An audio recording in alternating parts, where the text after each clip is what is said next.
Viewers வணக்கம். Bread masala sandwich பண்ணுறதுக்கு first stuffing ready பண்ணிக்கலாம்.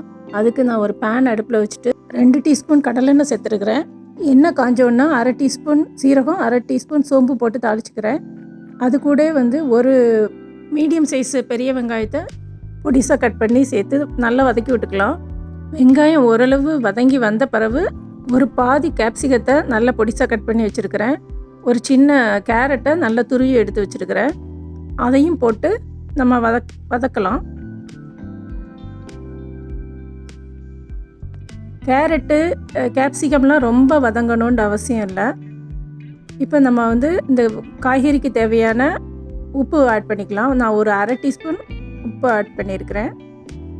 உப்பு ஆட் பண்ணிவிட்டு கொஞ்சம் வதக்கி விட்டுட்டு நம்ம இப்போ சிக்கன் மசாலா தான் நான் ஆட் பண்ண போகிறேன்.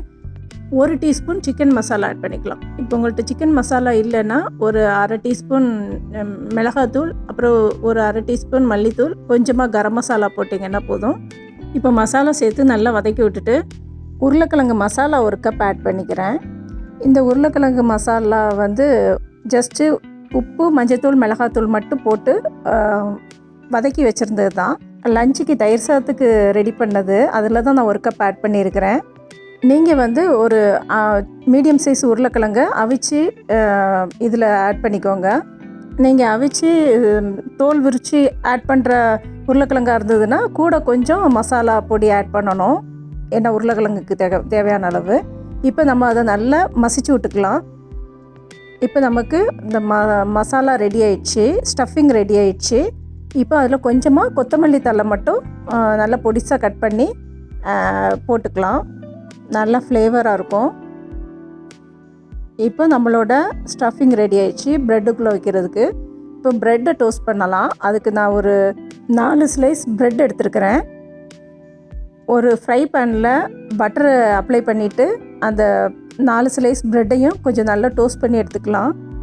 நீங்கள் பட்டருக்கு பதிலாக கீயும் ஆட் பண்ணி டோஸ்ட் பண்ணிக்கலாம். இப்போ ரெண்டையுமே அவாய்ட் பண்ணணும்னு நினைக்கிறவங்க ப்ரெட்டை சும்மாவே டோஸ்ட் பண்ணி எடுத்துக்கலாம், எதையுமே அப்ளை பண்ணாமல். அதுவும் நல்லா தான் இருக்கும். இப்போ குழந்தைங்களுக்குங்கிறதுனால நான் பட்டர் அப்ளை பண்ணியிருக்கிறேன். இதை நல்லா டோஸ்ட் பண்ணிவிட்டு உள்ள ஸ்டஃபிங் வச்சு நம்ம சர்வ் பண்ண வேண்டியதான். இது லஞ்சுக்கு கொடுத்து விட்டால் பிள்ளைங்க மீதி வைக்காமல் சாப்பிட்டுட்டு வருவாங்க. ஈஸியான ஒர்க்கும் கூட. நம்ம மார்னிங் ஃபாஸ்ட்டாக செய்யும்போது இந்த மாதிரி செஞ்சு கொடுத்து விட்டால் பிள்ளைங்க சாப்பிட்டுட்டு வந்துடுவாங்க. அப்படி இல்லைன்னா இதை ஈவினிங் ஸ்நாக்காக கூட கொடுக்கலாம். ஸ்கூல் விட்டு வந்தவுடனே ஸ்நாக்காக கூட கொடுக்கலாம். ரொம்ப நல்லாயிருக்கும். கண்டிப்பாக இதை மாதிரி ட்ரை பண்ணி பாருங்கள். உங்கள் குழந்தைங்களுக்கு ரொம்ப பிடிக்கும். மிஸ் பண்ணாமல் ஒரு நேரமாவது ட்ரை பண்ணி பாருங்கள். உங்களுக்கு இந்த வீடியோ பிடிச்சிருந்தது அப்படின்னா லைக் பண்ணுங்கள், கமெண்ட் பண்ணுங்கள், சப்ஸ்கிரைப் பண்ணி சப்போர்ட் பண்ணுங்கள். தேங்க்யூ ஃபார் வாட்சிங். இன்னொரு வீடியோவில் சந்திக்கிறேன். அது வரைக்கும் நன்றி, வணக்கம்.